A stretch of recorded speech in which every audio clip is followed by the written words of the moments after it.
दोस्तों नमस्कार, मैं धनवंत सिंह राठौर, राष्ट्रीय अध्यक्ष अखिल भारतीय अपराध विरोधी मोर्चा।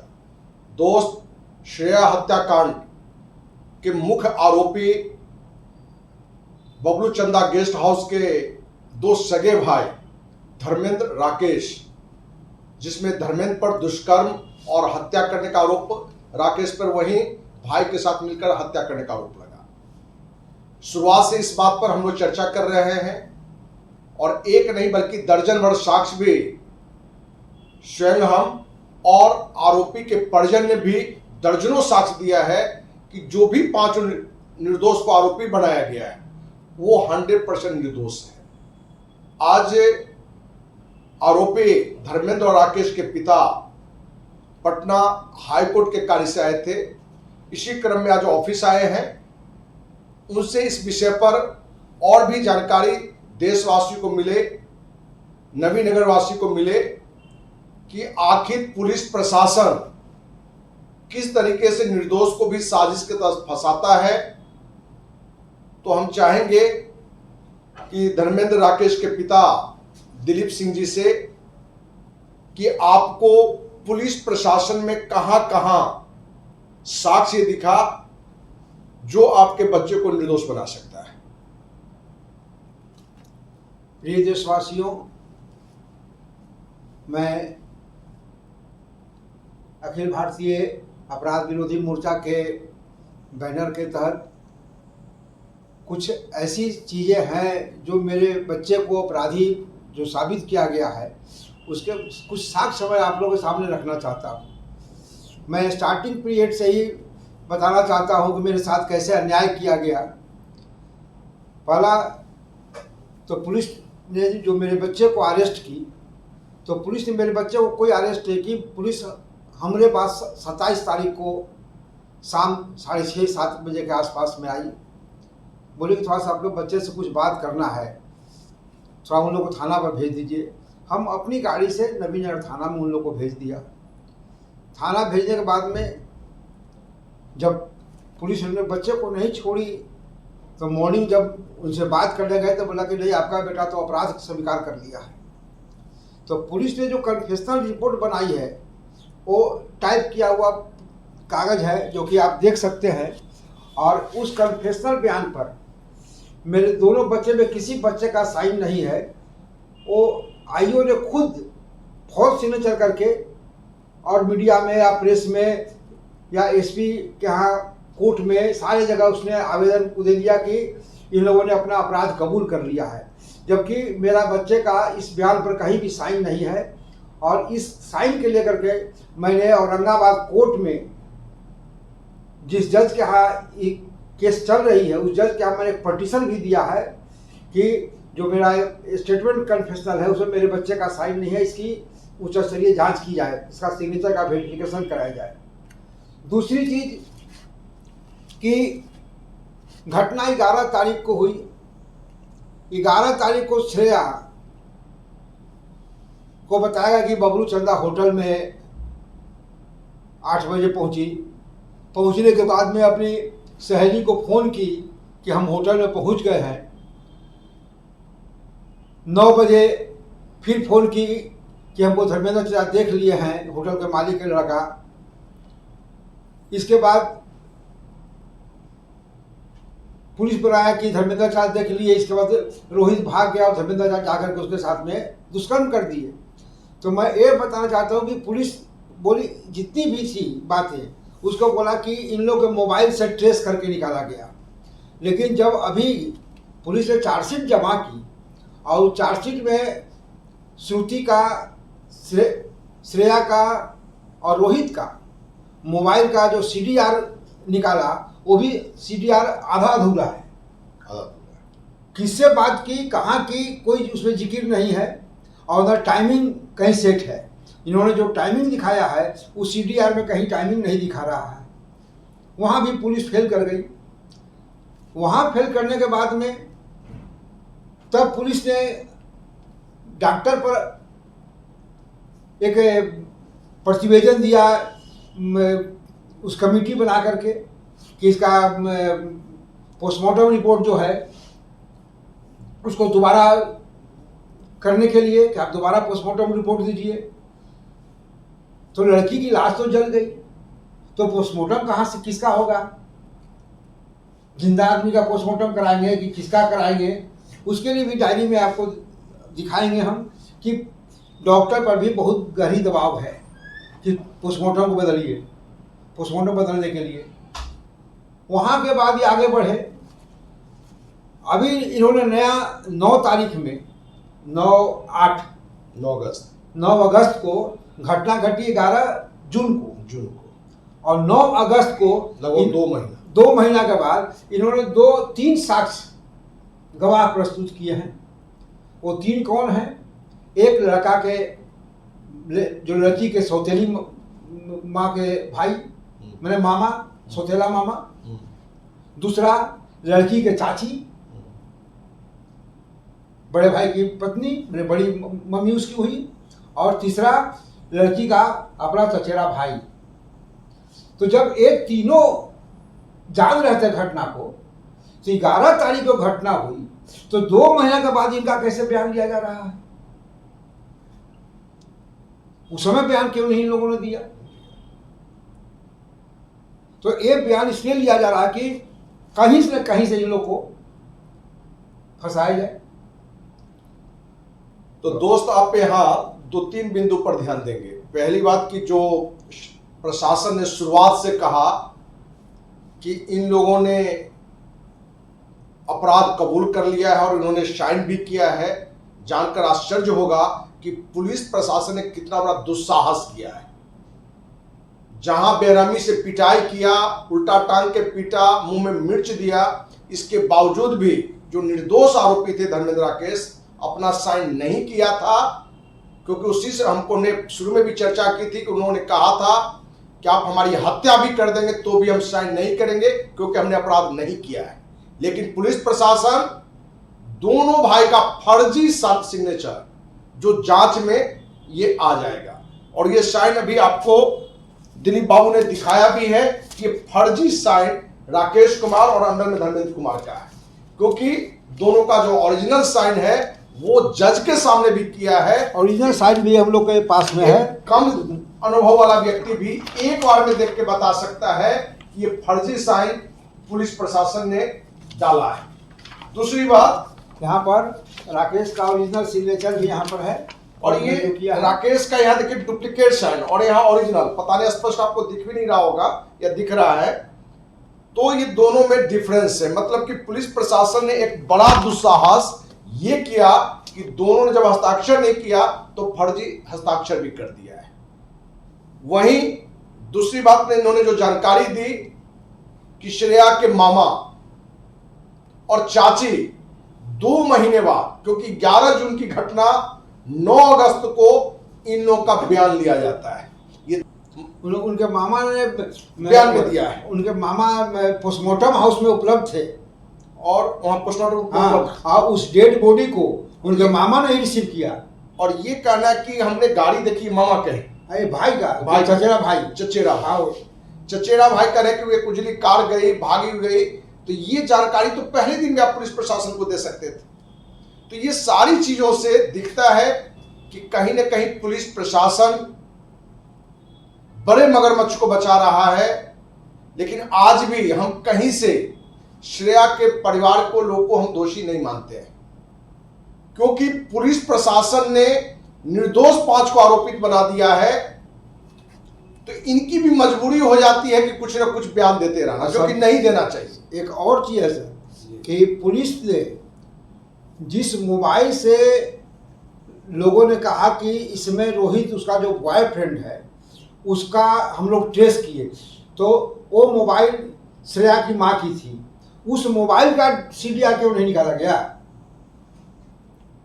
तो ये तो अपने प्रशासन को लिख कर दिया, कोर्ट को लिख कर दिया है, नहीं दिया है। ये जो डायरी में कर रहे हैं, जो एफआईआर हुआ उसमें श्रेया की माँ ने ये बात बोली कि हमने अपने मोबाइल को जब खंगाला तो मोबाइल में रोहित का कॉल था। तो जब रोहित का कॉल उसके मोबाइल था, इसका मतलब कि उसकी माँ के मोबाइल से भी रोहित से बात करती थी वो, उसमें और कुछ राज छिपा होगा। तो उसकी मोबाइल को खंगालना चाहिए, उसके मामा के मोबाइल को खंगालना चाहिए, उसके मामा के मोबाइल में राज छिपा हुआ है। आखिर श्रेया जो है अपने मामा का नंबर पॉकेट में लिख के रखती थी, जो पोस्टमार्टम में दिया गया कि इसे कागज है पॉकेट में था जिसमें मोबाइल नंबर था मामा का फलना का। तो इसका मोबाइल नंबर का ट्रेस क्यों नहीं किया गया इसके मामा का, और प्लस उसकी माँ का मोबाइल नंबर क्यों नहीं ट्रेस किया, जबकि उसकी माँ ही FIR में लॉन्च की है, उसमें बयान दिया है FIR में कि हमने अपने मोबाइल को खंगाला तो उसमें रोहित का कॉल था, तब हमने रोहित को फोन किया। तो आपका कहना है कि श्रेया की माँ का भी मोबाइल का सीरियल, उसका माँ का और उसके मामा का, उसके मामा का, इस दोनों का मोबाइल का सीरियल निकाला जाए, पूरा राज खुलेगा। तो दो बातें तो क्लियर है कि एक तो जिनको आरोपी बनाया गया है उनका फर्जी हस्ताक्षर किया गया है जी, तो इस पर तो माने न्यायालय ध्यान देगी ही, पता चलेगा ही। दूसरा कि 2 महीने बाद श्रेया के मामा, चाची, चचेरा भाई, ये तीनों का बयान लिया जाता है। ये कहीं ना कहीं एक संदेह को दर्शाता है और दर्शाता है कि कोई बड़ी साजिश आज भी चल रही है। जब अपने घर का ही मेंबर गवाह जब बनना था तो ये 2 महीने पहले गवाही क्यों नहीं दिए? इसके मतलब कि वो कोई जगह नहीं मिल रहा है तो वो फंसाने के लिए अपना अंतिम अस्त्र प्रयोग कर रहे हैं। और आज तक के अनुसंधान में यही नियम है कि आपका चार्जशीट जमा होने के बाद में पुलिस का काम खत्म हो गया, लेकिन चार्जशीट जमा करने के बाद फिर इसमें नया अनुसंधान के लिए अपना आवेदन दिए हैं कोर्ट में, पॉस्को कोर्ट में नया आवेदन दिए हैं। उसके एंगेज में मैंने पटिशन भी दिया है, तो उसका डेट पड़ गया है हमको 30 तारीख को। 30 तारीख को हमने उसका विरोध किया कि इसको नहीं मिलना चाहिए। जब आपने चार्जशीट जमा किया तो आपको फिर नहीं मिलना चाहिए। इसमें मैंने अनुसंधान करके चार्जशीट एक बार दे दिया गया और आपने कहीं न कहीं उसके उत्तर में कुछ जवाब दिए तो पुलिस ने फिर से कुछ अनुसंधान की अनुमति की नहीं। हम उसके विरोध में कोर्ट गए, कोर्ट में गए, हमने जज के यहाँ इसको अपना पटिशन दिया मेरा वकील से कि साहब ये जब आपको चार्जशीट का मतलब होता है कि फाइनल रिपोर्ट, पुलिस अपना फाइनल रिपोर्ट दे दी, यही ना होता है चार्जशीट में हम लोग को जो दिया गया है। सर हम दिखाते हैं आपको कि इनका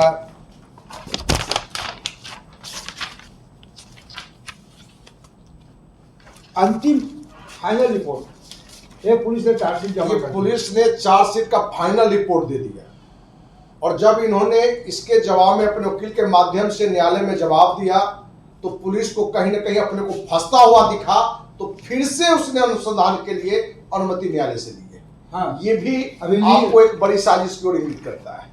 मांग किया है, लिए नहीं है, उसके लिए हमने विरोध दर्ज किया है। वो 30 तारीख को कोर्ट में अनुसंधान के लिए उन्होंने मांग किया, आपने उसका विरोध किया है। ये भी दर्शाता है कि पुलिस जो फर्जी बयान बनाना और एक फिल्मी कहानी बनाना, चाहे और इसके कारण और इसमें फर्जी कुछ डालना चाहते हो, कोर्ट से ऑर्डर लेकर के इसमें और कुछ फर्जी चीज डालना चाहते हो, फर्जी चीज डालना चाहते हो।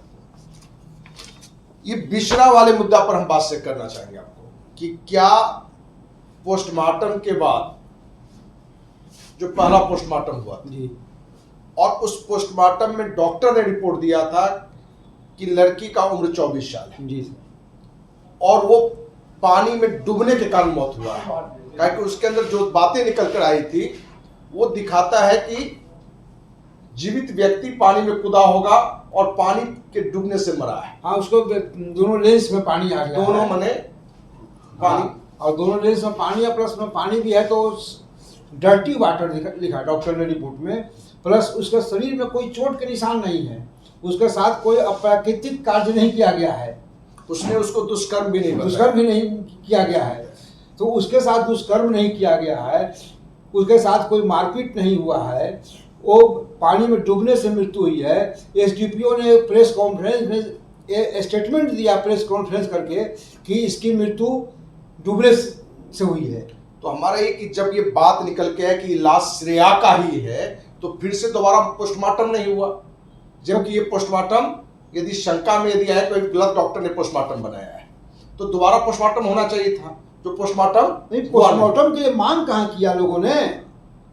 ये यहाँ भी ये दर्शाता है कि कहीं न कहीं साजिशन दोबारा पोस्टमार्टम नहीं किया गया। साजिशन तो सर है ही, साजिशन तो इसलिए है नहीं, उस लाश के पोस्टमार्टम के बारे में भी कि जहां मेडिकल जो मैंने वहां जो पोस्टमार्टम हुआ, डॉक्टर ने रिपोर्ट दिया कि लड़की की उम्र 24 साल, पानी में डूबने से मृत्यु, और जब ये हुआ कि श्रेया का है और हत्या हुआ है तो फिर से परिजन ने इसकी पोस्टमार्टम की मांग की या नहीं की? क्या मांग करेंगे सर? वो श्रेया के चाचा ही तो उस हॉस्पिटल के प्रभारी है। अच्छा, जहां पोस्टमार्टम हुआ था, जिस हॉस्पिटल में उसका पोस्टमार्टम हुआ, उस हॉस्पिटल का प्रभारी श्रेया के चाचा है। अच्छा, डॉक्टर आशीष रंजन नाम है उनका, डॉक्टर आशीष रंजन। हाँ, वो प्रभारी है सदर हॉस्पिटल सासाराम के। तो जैसे ही श्रेया की मुद्दा आया तो इसको फिर से पोस्टमार्टम होना चाहिए, जो पोस्टमार्टम नहीं हुआ। तो श्रेया के मामा थे तो उनके चाचा नहीं चिन्ह रहे थे। तो पोस्टमार्टम नहीं होने के कारण लाश को दाह संस्कार कर दिया गया। पोस्टमार्टम तो हुआ, पहली बार जो हुआ तो हाँ, रिपोर्ट आया। हाँ, तो कहने का यदि मतलब, पहली रिपोर्ट सही है, कहने का मतलब सर तो मेरा फिर हुआ, किस आधार पर आज- पुलिस कह रहा है कि दुष्कर्म हुआ? आज या जो क्या? आप बोल रहे हैं कि पोस्टमार्टम सही नहीं हुआ, तो जब आप पोस्टमार्टम करा रहे थे, जब श्रेया के सारे रिलेटिव वहाँ पहुँचे हुए थे पोस्टमार्टम हाउस में, तो उनके चाचा को मालूम नहीं हुआ कि हमारे रिलेटिव, अब हम अगर हॉस्पिटल में हम हैं, हम अपना पेशेंट लेके जाएंगे, हमारा भाई वहाँ डॉक्टर है, तो हमारे भाई को मालूम नहीं होगा कि मेरा भाई यहाँ है। बिल्कुल मालूम होगा। तो इनके सारे परिजन पोस्टमार्टम हाउस में हॉस्पिटल में मौजूद थे, तो इनके चाचा को मालूम नहीं हुआ कि मेरी भतीजी मरी है। नहीं, अब जो ये बिसरा वाला घटना रहा है कि पोस्टमार्टम के बाद जो रिपोर्ट आया वो तो सामने हाँ, है। बेसरा में भी सर बहुत बड़ी साजिश रची गई। तो दाह संस्कार के बाद बिसरा निकाला गया, आप नहीं, दाह संस्कार के पहले निकाला गया ना, जो पहले निकाला गया। तो अब वहां पर आप सोचे सर कि 13 तारीख को पोस्टमार्टम हुआ रात्रि में, इनको 13 के रात्रि में बेसरा मिल गया, तो 13/6 से ये 2 महीना तक बेसरा रखे कहे रह गए। यही मैंने ये एक बड़ा मैंने आशंका इन्होंने 7 तारीख को गुजरात दिखाया है डायरी में कि 7 तारीख को हम बेसरा लेके गुजरात गए हैं। कौन 7 को? तो ये देशवासियों को भी पता चलना चाहिए 7/9 को, कि जहां 8 को, इतना बड़ा मुद्दा हो, एक ऐसी घटना जहां बिहार ने पूरे देश का एक निर्भया कांड की तरह दिखने लगा, और उस बच्ची की विसरा जांच में 2 महीने तक 11 जून की घटना और भेजा गया है कितना को? 2 महीना थाना में बेसरा को रखे, 2 महीना थाना में विसरा को रखा हाँ। गया। ये दिखाता है कि कहीं न कहीं इस मुद्दे पर पुलिस प्रशासन बड़ी स्पष्ट था कि हम निर्दोष को फंसा दिए हैं, क्योंकि इसकी जांच भी रिपोर्ट जो आएगा वो कहीं न कहीं निर्दोष को बचाएगा। लेकिन विसरा जांच को जहां 8 अगस्त को गुजरात को भेजा गया, हाँ, गुजरात में, जिसका जांच रिपोर्ट आज भी नहीं आया। अभी नहीं आया है। लेकिन जांच रिपोर्ट नहीं आया है, और जो दोनों माने धर्मेंद्र और राकेश और रोहित, इन तीनों का अब डीएनए टेस्ट के लिए ब्लड जांच, ये नाखून जांच और बाल जांच, ये कब लिया गया? वही, ये तो लिया गया 13 तारीख को, 13 अगस्त को। तो आप जब 2 महीना से अपराधी जेल में बंद हैं, औरंगाबाद कारा में बंद है 29 तारीख से ही, 29/6 से, तो 29/6 से जिस दिन इनका अंतिम रिपोर्ट दे रहे हैं, फाइनल रिपोर्ट दे रहे हैं, उस दिन ब्लड क्यों ले रहे हैं 2 महीने के बाद? इससे आपको क्या दिखता है कि पूरी तरह से पुलिस इसमें क्या है प्रशासन कि इन लोग देखा कि बेसरा में जो रिपोर्ट आएगा उसमें इसमें मिला था। प्लस और क्या है, हमने होटल से ही 2 बेडशीट ले गए। ये कब ले गए? ये 29 तारीख को ही, 29 जिस दिन बच्चे को ये अरेस्ट किए, उसके इसके तो बाद विवाह। उसके सवेरे 28 को ले गए। 28 को ले गए। हाँ, 27 को अरेस्ट किए, 28 को इन लोग 28 जून, हाँ 28 जून को, तो बेडशीट जो ले गए, तो मैंने कहा उनको कि आप ये बेडशीट क्यों ले जा रहे हैं? तब वो क्या बोलते हैं कि इसका जांच करेंगे। हम क्या इसका जांच करेंगे? आप, ये होटल है,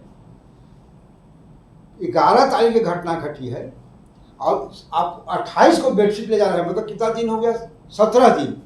17 दिन में कोई भी आदमी बेडशीट, एक बेडशीट पर नहीं सोता है। घर में भी अगर आदमी सोता है तो वो बेडशीट को 4 दिन 5 दिन में एक बार साफ करता है। नहीं, होटल में तो और कम से होटल कम में तो होता अगर ही है। एक दिन आदमी सो गया तो दूसरा दिन बेडशीट चेंज हो जाएगा, दूसरा आदमी आएगा दूसरा बेडशीट चेंज हो जाएगा। और दूसरी चीज कि उस कमरा में 17 तारीख के 11 तारीख के बाद कम से कम हम 4 गो रिंग सेरेमनी कराए हैं। उसमें कार्यक्रम भी हुआ है। कार्यक्रम हुआ 4 गो। एक कार्यक्रम में कम 100 आदमी आता है। इस कमरा में हम 50 आदमी आए, 10 दिन में इसमें 500 आदमी आया गया। तो उस कमरा में आप 28 को हमको कर रहे हैं चेक, FIC का बोलते हैं उसको, जो जांच अभी किया वो लोग FIC उससे कोई कुछ जांच रिपोर्ट निकला है? तो नहीं, कमरा के जांच किया। तो कमरा में आप 15 दिन के बाद में उसमें 500 आदमी घुसा तो क्या जांच करेंगे? एक दिन धर्मेंद्र अगर कमरा में 10 मिनट रहे तो धर्मेंद्र का सब कुछ टेस्ट आ जाएगा, और बाकी उसमें बाकी 500 आदमी आए गए उठे बैठे उसका टेस्ट नहीं आएगा। सबका आएगा है तो धर्मेंद्र सिंह कैसे उसमें रिपोर्ट आएगा? और ये जो चादर ले गए तो चादर तो था नहीं, चादर तो धोवा के रखा हुआ था। तो उस चादर में ये अपना कुछ केमिकल डाल करके उसको दिखा देंगे कि हाँ इसका सैंपल मिलता जुलता है। इस सारी कहानी से एक ही बात निकलता है कि पुलिस प्रशासन निर्दोष को निर्दोष नहीं बल्कि अपराधी कैसे साबित करे, उसी मुद्दे पर लेकर वो अपना काम कर रहा है। जांच में सर हमको कंप्लीट विश्वास है कि जांच में ये अनलीगल जांच करके और हमको फंसाने की कोशिश करेंगे। जिस तरह से सारा प्रशासन लगा हुआ है टोटल, कहीं हमरे पास सीसी कैमरा नहीं था, पूरा हल्ला किया गया कि इनके पास सीसी कैमरा नहीं है। आपके पास तो सीसी कैमरा है तो आप क्यों नहीं रिपोर्ट देते हैं हमको? हम आपसे रिपोर्ट मांगा, हमको पूरा चिल्ला के बोले कि होटल था सीसी कैमरा नहीं था। आपके यहाँ कैमरा है तो भी आप रिपोर्ट नहीं दे रहे हैं। हम लिखित रिपोर्ट मांग रहे हैं फिर भी नहीं दे रहे हैं। अच्छा, हम एक चीज जानना चाह रहे हैं कि इस मुद्दे पर हमने आपको रखा था कि अखिल भारतीय अपराध विरोधी मोर्चा जहां CBI जांच के लिए राष्ट्रपति, प्रधानमंत्री, मुख्यमंत्री, राज्यपाल को पत्र लिखा है, लेकिन हमने आपसे एक आग्रह किया था जी, और देशवासियों को भी हमने बताया था पिछले बातचीत में कि हाई कोर्ट में CBI जांच के लेके रिट करना था। क्या आपने हाई कोर्ट में CBI जांच के लिए रिट की है? उसका आज हम कोर्ट उसी के लिए आए थे सर जी। उन्होंने बोला कि कल आपको हम उसका जो लेटर का कितना नंबर लेटर हुआ रिसीविंग लेटर कल आपको हम दे देंगे। ठीक है, रिसीविंग लेटर वो कल देंगे, लेकिन स्पष्ट मैंने आप क्लियर है कि हाई कोर्ट के रिट में आपका दायर हो गया है। हाँ, हमको तो वकील जो बोले वही सुनेंगे। नहीं तो वकील बोलेंगे, वकील तो आज यही बोले हाँ। कि आपका कल पेपर मिल जाएगा। आज पर खास करके उसी के माध्यम उन्होंने बोला कि भाई इतना देर कर रहे हैं, हमको इसका जरूरी है। अब देर क्यों कर रहे हैं? तो बोला कि लिखने में पढ़ने में थोड़ा समय लग जाता है इसमें। नहीं तो जैसे पुलिस को 2 महीना लग जाता है बयान लेने हाँ। में, तो क्या पुलिस की तरह वकील भी काम कर रहा है क्या? लग तो रहा है। जब इनको क्योंकि आपकी घटना में बड़ा स्पष्ट हम कर दें कि बड़ा मगरमच्छ होने के कारण, राजनीतिक संरक्षण प्राप्त होने के कारण, यदि आप हर मुद्दे पर सजग नहीं होंगे तो हो सकता है कि आप जहां अपनी लड़ाई को जीतता हुआ दिखेंगे और वो तो मेरे वकील पर दबाव बनाया जा रहा है। तो वकील पर दबाव तो उसका भी ध्यान रखना है। उस पर हम ध्यान, कुछ वकील हमारा ऐसा औरंगाबाद मेरा वकील थे उन पर दबाव बनाया गया। ये तो मुकेश सिंह वकील बता रहे हैं ना। हाँ, तो मुकेश राव तो हमें लड़ा कि पूरी ईमानदारी से काम कर रहे हैं, लेकिन वहाँ पर दबाव तो बनाया गया पूरा उनके ऊपर, जिनका केस मत लड़िए। कुछ हमको धमकी मिला, हमको भी धमकी मिला। एक खैरा के पंकज सिंह है, हमको धमकी दिए कि आपको हम मिट्टी में मिला देंगे। कौन बोले?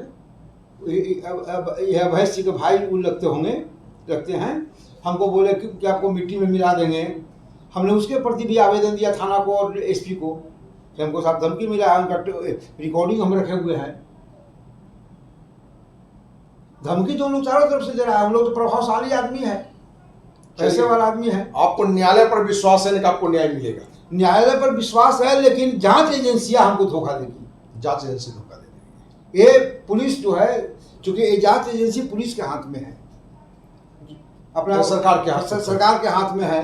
तो अगर सरकार जांच एजेंसियों को प्रभावित करेगी गलत सलत जांच का रिपोर्ट बना करके, तो उसका तो उसका तो मेरे पास कोई उपाय उसका नहीं है। विरोध पुरजोर किया जाएगा और आपको देशवासियों के समय विश्वास दिलाते हैं सामने कि अखिल भारतीय अपराधी मोर्चा पांचों निर्दोष को बाइज्जत बरी हमको कर अखिल देगा भारतीय- और श्रेया का जो रियल हत्यारा है उसको सजा दिलाने तक आपकी न्याय की लड़ाई लड़ी जाएगी। अखिल और हमें भारतीय उम्मीद है कि विरोधी मोर्चा आपको से न्याय हमको एक ही अन्य विनय है कि हमको जांच जो हो रही है उस पर निगरानी कराई जाए।